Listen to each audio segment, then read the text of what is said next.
Hey guys, আসসালামু আলাইকুম। তোমরা কেমন আছো? আলহামদুলিল্লাহ ভালো আছি। এখন রাতের বেলা রান্না টান্না শুরু করতেছি। রাতের খাবারের জন্য কোনো আইটেম ছিল না, তাই ভাবলাম যে ঝটপটভাবে কি আইটেম করা যেতে পারে সেটাই বরঞ্চ রাতের বেলা রান্না করে ফেলি। কারণ আমি তো এই 2-3 দিন বোনের বাসায় ছিলাম।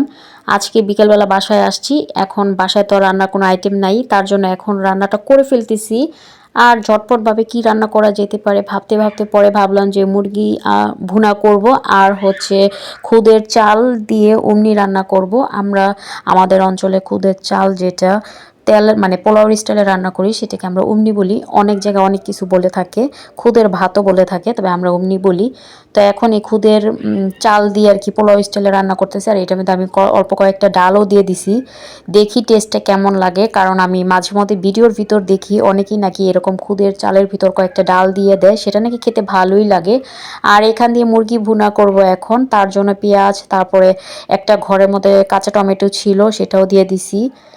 আর ছিল দুইটা আর কি আস্ত রসুন তরকারির মধ্যে খেতে আমার ভালো লাগে। তারপরে যে সন্ধ্যাবেলা এই বুট মাখাটা নিয়ে আসছে নাস্তা করার জন্য, পরে এখন বসে বসে এই বুট মাখাটা খেয়ে নিচ্ছিলাম। এটা খেতে অনেক মজা ছিল। আর এদিক দিয়ে কিন্তু আমার এই যে উমনিটা এটা কিন্তু রান্না হয়ে গেছে। আচ্ছা, তোমাদের কার কার কোন এরিয়াতে এই খাবারটাকে কি বলে অবশ্যই কিন্তু আমাকে কমেন্টস করে বলতে পারো।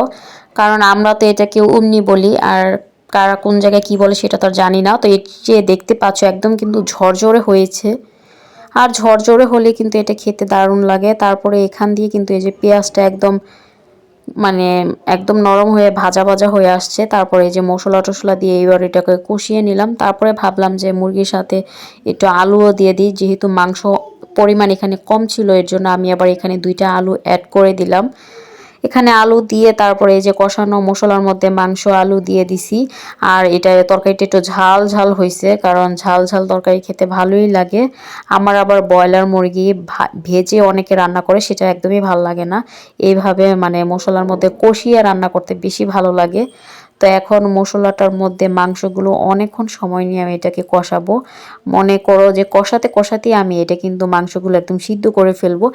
এই যে দিয়ে এখন ঢাকনা দিয়ে আমি একদম অন্য রুমে চলে যাব, আর চুলার আঁচটাকে একদম লো করে দিব। দেখবা আস্তে আস্তে একদম মাংস থেকেও পানি ছাড়বে, আর একদম মাংসটা আর কি সুন্দর সিদ্ধ হয়ে আসবে।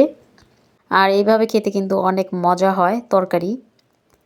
আর এই যে এরই মাঝে কিন্তু আমার রান্না করা তরকারি হয়ে গেছে। মাঝখান দিয়ে আমি এসে অল্প একটু পানি দিছিলাম, পানি দিয়ে তারপরে চুলার আঁচটাকে বাড়িয়ে একটু আর একটু একটু ঝোল দিছি আর কি। তো এবার রাতের খাবারটা খেয়ে নিব। একটা প্লেটের ভিতর অল্প একটু খাবার নিয়ে নিলাম, আর এই যে এখন একটু তরকারি নিয়ে নিব। আর এই তরকারিটা খেতে কিন্তু দারুণ মজা হয়েছে।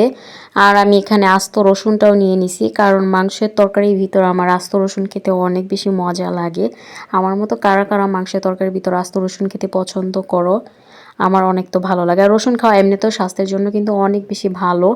তারপরে বাসার ভিতর ফ্রিজের ভিতর শুটকির ভর্তা ছিল, আর আচারও ছিল। এখন আমি আচার দিয়ে তারপরে শুটকির ভর্তা দিয়ে আর মাংস দিয়ে খেয়ে নিব। ফ্রিজ থেকে আচারটাও বের করে নিলাম, আর শুটকির ভর্তাটাও বের করে নিলাম। তো আমার ভিডিওটা তোমাদের কাছে কেমন লাগছে অবশ্যই কমেন্টস করে কিন্তু বলতে পারো। আল্লাহ হাফেজ।